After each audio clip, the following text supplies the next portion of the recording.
ज्ञान senior class को like and subscribe करें। चलिए आगे शुरू करते हैं। समंजन क्षमता। समंजन क्षमता क्या होता है? आँख के सिलियरी पेशियों के तनाव के घटा बढ़ाकर अपने लेंस की फोकस दूरी को बदलकर दूर या निकट वस्तु को साफ साफ देखने की क्षमता को समंजन क्षमता कहते हैं। यानी कि आँख के द्वारा जो भी वस्तु को साफ साफ देखने की क्षमता होती है उसी को बोला जाता है समंजन क्षमता। अगला है स्पष्ट दृष्टि की न्यूनतम दूरी क्या है? जिस न्यूनतम दूरी पर आँख वस्तु को साफ साफ देख सकता है उसे स्पष्ट दृष्टि की न्यूनतम दूरी कहते हैं। इसे डी से सूचित किया जाता है। इसका सामान्य जो न्यूनतम दूरी होती है वह 25 सेंटीमीटर होती है। अगला है दूर बिंदु किसे कहते हैं? वह दूरस्थ बिंदु जहाँ पर स्थित वस्तु को नेत्र बिना समंजन के स्पष्ट रूप से देख सकता है नेत्र का दूर बिंदु कहलाता है। इसे एफ से सूचित किया जाता है और सामान्य नेत्र की जो दूर बिंदु होती है वह अनंत होती है। अगला है दृष्टि प्रास किसे कहते हैं? दूर बिंदु और निकट बिंदु के बीच की दूरी को दृष्टि प्रास कहते हैं। अब इस सब दृष्टि के बाद आता है दृष्टि दोष किसे कहते हैं? किन्हीं कारणों से नेत्र दूर स्थित वस्तु और निकट स्थित वस्तु को स्पष्ट प्रतिबिंब बनाने की समंजन क्षमता खो देता है जिसे दृष्टि दोष कहते हैं।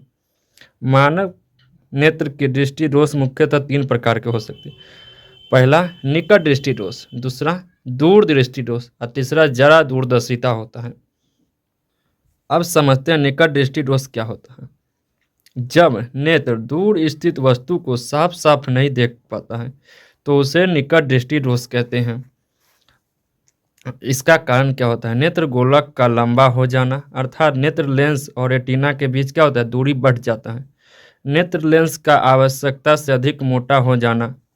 इसका उपचार, इस दोष को दूर करने के लिए अवतल लेंस या अपसारी लेंस का प्रयोग किया जाता है। अगला है दूर दृष्टि दोष। जब नेत्र निकट रखी वस्तु को साफ साफ नहीं देख पाता है तो इस दोष को दूर दृष्टि दोष कहते हैं। कारण, नेत्र लेंस का छोटा हो जाना, अर्थात नेत्र लेंस और रेटिना के बीच की दूरी का कम हो जाना। नेत्र लेंस का आवश्यकता से अधिक पतला हो जाना। और इसका उपचार क्या है? इस दृष्टि दोष को दूर करने के लिए उत्तल लेंस या अभिसारी लेंस का उपयोग किया जाता है। देखिए क्या होता है, निकट दृष्टि दोष में दूर की वस्तु नहीं दिखता है और दूर दृष्टि दोष में निकट की वस्तु नहीं दिखता है। अगला है जरा दूरदर्शिता। उम्र बढ़ने के साथ साथ वृद्धावस्था में नेत्र लेंस की लचक कम हो जाने पर और सिलियरी मांसपेशियों की समंजन क्षमता घट जाने के कारण निकट रखी और दूर रखी वस्तु स्पष्ट नहीं से देख पाता है। इस दोष को दूरदर्शिता कहते हैं। उपचार, इस दृष्टि दोष को दूर करने के लिए बाइफोकल लेंस का उपयोग किया जाता है। बाइफोकल लेंस से बने चश्मे में ऊपर होता है उत्तल लेंस लगा होता है और नीचे अवतल लेंस लगा होता है। कुछ इस प्रकार के, पर क्या है? उत्तल लेंस और नीचे रहता है अवतल लेंस लगा हो। अगला है वायुमंडलीय अपवर्तन क्या है? पृथ्वी का वायुमंडल कभी भी शांत नहीं रहता है। बिल्कुल सही बात है। गर्म हवाएं और ठंडी हवाएं हमेशा बहती रहती है। तो गर्म हवाएं हल्की होती हैं और ठंडी हवाएं भारी होती है। इन हवाओं से प्रकाश गुजरती है तो इसका अपवर्तन होता है। इस घटने को वायुमंडलीय अपवर्तन कहा जाता है। अगला है तारे क्यों टिमटिमाते हैं? तारे से आती प्रकाश वायुमंडल में ठंडी हवा और गर्म हवाओं से होकर गुजरती है। पृथ्वी से तारों की दूरी अधिक होने के कारण वायुमंडलीय अपवर्तन होता है, अतः प्रकाश का कुछ ही भाग हमारी आंखों तक पहुंच पाता है, इसीलिए तारे टिमटिमाते हुए दिखाई पड़ते हैं। अगला है चंद्रमा और ग्रह टिमटिमाते हुए प्रतीत नहीं होते हैं, क्यों? तारों की तुलना में चंद्रमा और ग्रह पृथ्वी से बहुत ही निकट हैं। चंद्रमा तथा ग्रह से आती किरणें बहुत ही कम विचलन होता है, जिसके कारण यह टिमटिमाते हुए प्रतीत नहीं होते हैं। अगला है प्रकाश का वर्ण विक्षेपण क्या है? श्वेत प्रकाश के विभिन्न रंगों में विभक्त होने की घटना प्रकाश का वर्ण विक्षेपण कहलाता है। क्या होता है? जब श्वेत प्रसार को किसी प्रिज्म से गुजारा जाता है तो क्या होता है? विभिन्न भागों में बंट जाता है। इसको बोला जाता है प्रकाश का वर्ण विक्षेपण। यानी कि श्वेत प्रकाश को विभिन्न रंगों में बंटना वर्ण विक्षेपण कहलाता है। अगला है स्पेक्ट्रम या वर्णपट किसे कहते हैं। सूर्य से प्राप्त रंगीन प्रकाश की पट्टी को वर्णपट कहते हैं। सूर्य प्रकाश 7 रंगों से मिलकर बना होता है। बैंगनी, जामुनी, नीला, हरा, पीला, नारंगी, लाल, जिसको बोला जाता है बैजानी हीली पीनाला। देखिए अगला समझते हैं। रेलवे के सिग्नल का प्रकाश लाल रंग का ही होता है, क्यों? लाल रंग का तरंग दैर्घ्य सबसे अधिक होता है। यह रंग कुहासे तथा धुएं में बहुत कम ही प्रकीर्णित होता है। यह अधिक दूर से ही अन्य रंगों की तुलना में दिखाई देता है। यही कारण है कि लाल रंग का प्रयोग रेलवे के सिग्नल में किया जाता है। और छोटा मोटा क्वेश्चन को समझते हैं। प्रकाश का वर्ण विक्षेपण किस उपकरण से संभव है? प्रिज्म से। बिल्कुल सही बात है। सबसे पहले किस वैज्ञानिक ने प्रकाश का वर्ण विक्षेपण कराया था? न्यूटन ने करवाया था। अगला, प्रकाश के किस रंग का तरंग दैर्घ्य सबसे अधिक होता है? तो लाल रंग का। अगला है, प्रकाश के किस रंग का तरंग दैर्घ्य सबसे कम होता है? तो बैंगनी का सबसे कम होता है। प्रकाश के किस वर्ण का विचलन सबसे अधिक होता है? तो बैंगनी रंग का विचलन सबसे अधिक होता है। प्रकाश के किस वर्ण का विचलन सबसे कम होता है? तो लाल रंग का।